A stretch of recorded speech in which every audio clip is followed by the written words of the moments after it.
So hello and so good to see you. Good to see you.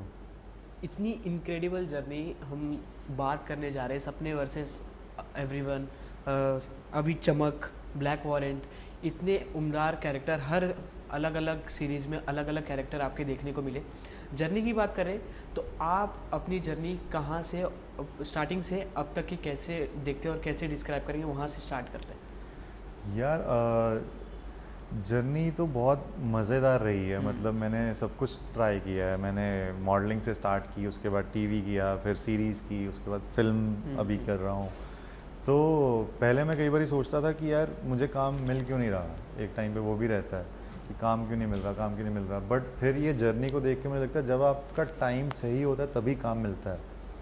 शायद अगर ये चीज़ें मुझे पहले मिलती तो मैं इतना अच्छे से नहीं कर पाता, और शायद आपको पसंद भी नहीं आता कि यार जो इसने किया और एक शो करके कुछ करके ख़त्म हो जाता काम। बिल्कुल।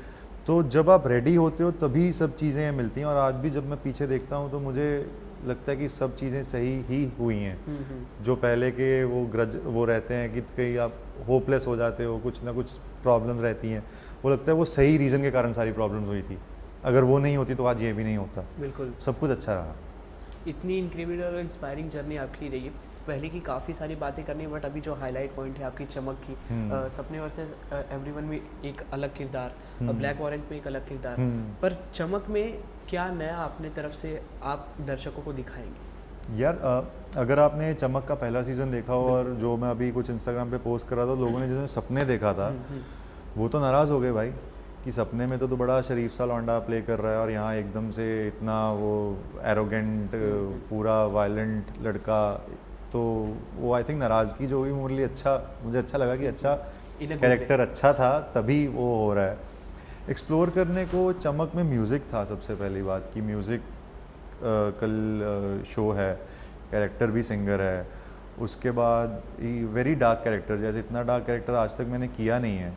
और लंबे बाल थे तो वो फर्स्ट ऑफ ऑल इतने लंबे बालों को कैरी करना, लंबे बाल होना एक चीज़ है, उनको अच्छे से कैरी करना अलग चीज़ है। तो वो कैरी कर पाऊँगा या नहीं पहले, क्योंकि मैंने कभी लंबे बाल रखे नहीं थे। तो जब रखे फिर लुक टेस्ट हमने किया। और मैं कपड़े यूजुअली ऐसे ही पहनता हूँ, वो लूज़ रैपर स्टाइल वो सब नहीं पहनता। तो वो जब मुझे पहनने को मिला मैं बहुत डरा हुआ था कि यार मैं कैरी कर भी पाऊँगा या नहीं। और फिर लुक टेस्ट पे सब कुछ खुद हो गया। और मैंने घर आके सोचा कि यार ये कैसे हुआ, क्योंकि आप सोचते हो ना सब कुछ बहुत अच्छा लग रहा है, सब कुछ अच्छे से हो गया, बट हुआ कैसे। आई थिंक वो भगवान ने करवाया हो तभी हुआ।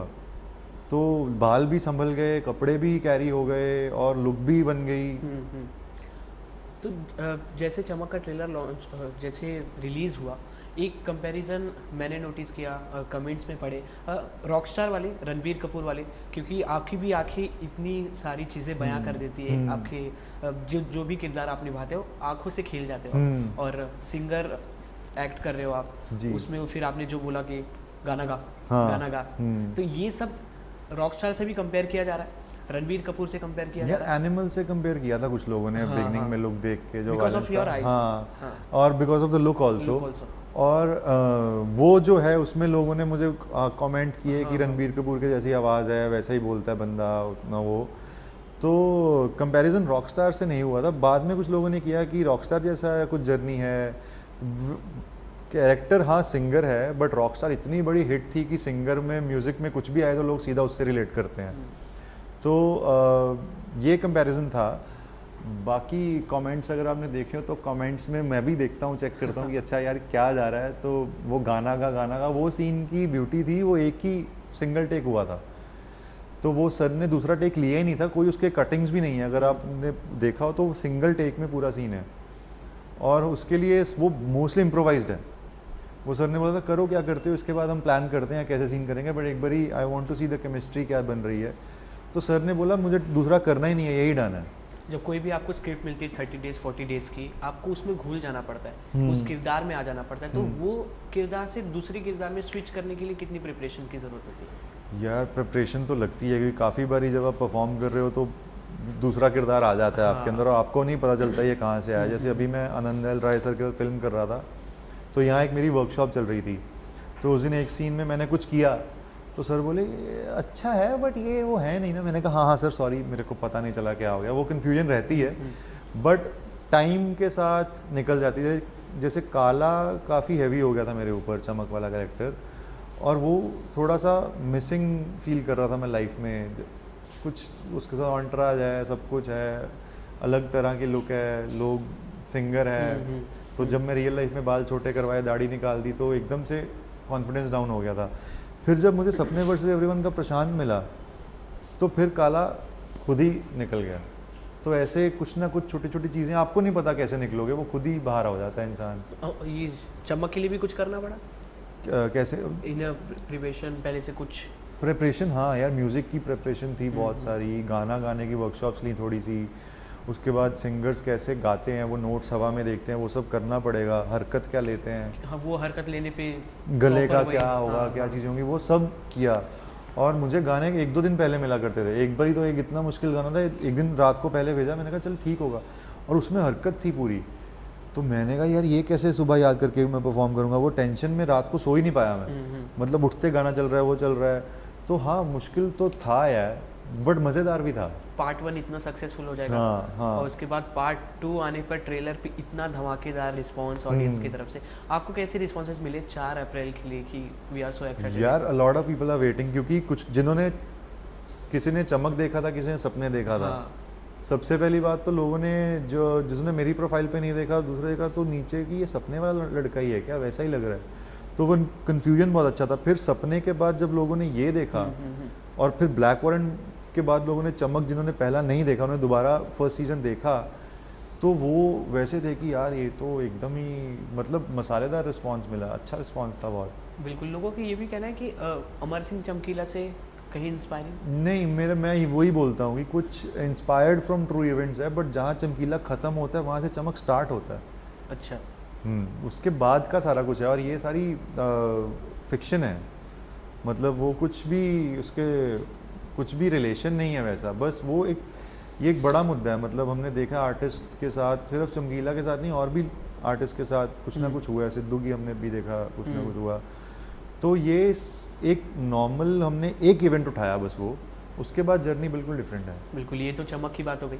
मॉडलिंग से आपने स्टार्ट की, टेलीविजन पे आपका हल्का सा छवि देखी थी हमने, हाँ। बट वो छवि कुछ ही दिन में आप गायब कर जी, दी, आपने जी। स्विच कर लिया अचानक से। जी। उसका मेन रीज़न जानना चाहेंगे।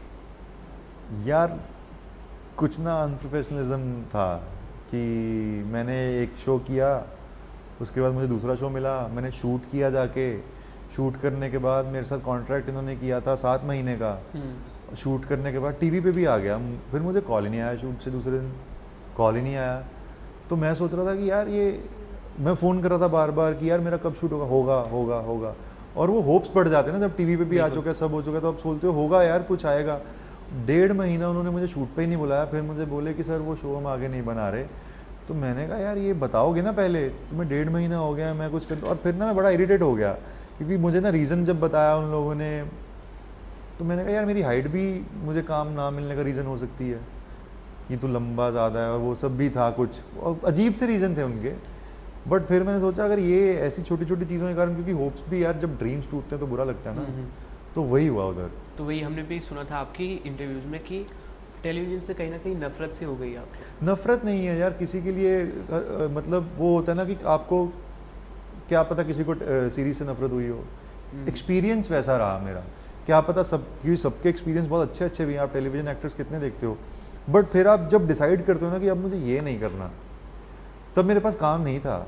जब मैंने डिसाइड किया मुझे टीवी नहीं करना, तो मेरे पास कुछ नहीं था। इस सीरीज़ में मोहित मलिक भी है जिन्होंने इसमें, हाँ वो देखो टीवी पे कितने बड़े स्टार हैं, तो वो कोई तब लेकिन तब भी मैंने सोचा कि यार जहाँ गेम्स मैनिपुलेशन हो मुझे पसंद नहीं है यार, रियल लाइफ में इतनी मैनिपुलेशन थोड़ी बहुत सब करते हैं, इतना बड़ा मैनिपुलेशन, साइन करने के बाद फिर नहीं बुलाना, टीवी पे आ गया, रीज़न नहीं बताना, और रीज़न कोई घटिया सा रीज़न दे देना।